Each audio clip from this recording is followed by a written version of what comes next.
తెలంగాణ రాష్ట్రంలో పెట్టుబడులకు సంబంధించిన పర్పస్ ఆఫ్ విజిట్ని ఈరోజు మేము తీసుకొని ముందుకు వెళ్తున్నామని స్పష్టంగా కేంద్ర ప్రభుత్వానికి అప్లికేషన్ పెట్టడం జరిగింది. The objective is to promote Telangana as a premier educational and sports hub and facilities collaborations and investment that can bring world class universities education institutes in Telangana. స్పష్టంగా ఒక స్పష్టమైన లక్ష్యం పెట్టుకొని తెలంగాణ రైజింగ్ 2047 యొక్క ప్రణాళికను తీసుకొని ముందుకు వెళ్తున్నామని కేంద్ర ప్రభుత్వానికి గతంలో కూడా నేను విదేశీ పర్యటనలకు వెళ్ళినప్పుడు, అమెరికా కూడా పర్యటనలకు వెళ్ళినప్పుడు నేను కానీ ఉప ముఖ్యమంత్రి గారు కానీ ఇతర మంత్రులు విదేశాలకు వెళ్ళినప్పుడు పెట్టే ప్రొసీజర్ ఇది. క్రిస్టల్ క్లియర్గా వివరాలు అందించడం జరిగింది. వాళ్ళు ఏమన్నారు, ministry of external affairs has examined the proposal, clearance from political and is decline. Last టైంలో సింపుల్గా రిప్లై చేశారు. Ministry of external affairs has examined the proposal, clearance from political angle is decline. ఇది వాళ్ళ రిప్లై.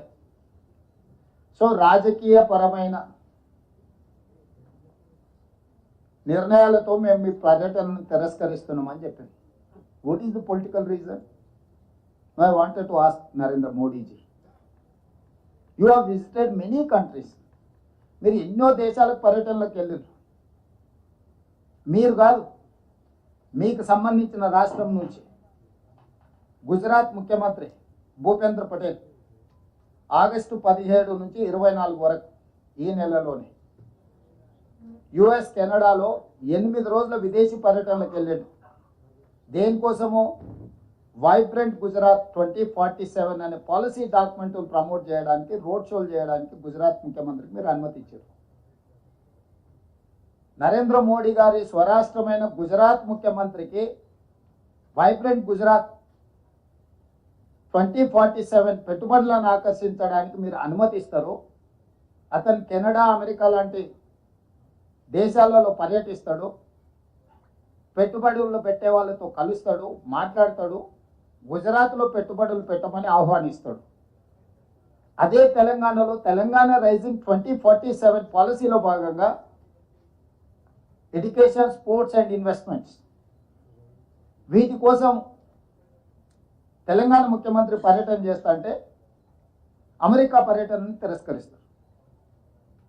నేను ఒక ప్రశ్న సూటిగా కేంద్ర ప్రభుత్వాన్ని అడగదలుచుకున్నాను.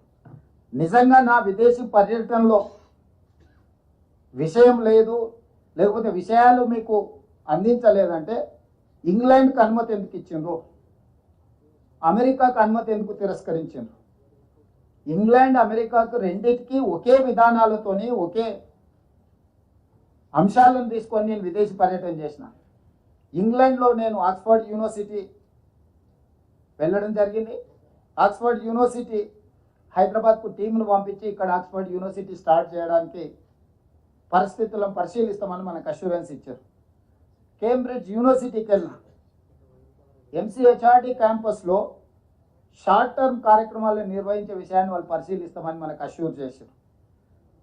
భారత్ ఫ్యూచర్ సిటీలో ఆఫ్షోర్ క్యాంపస్ పెట్టడానికి కూడా మేము పరిశీలిస్తామని చెప్పారు.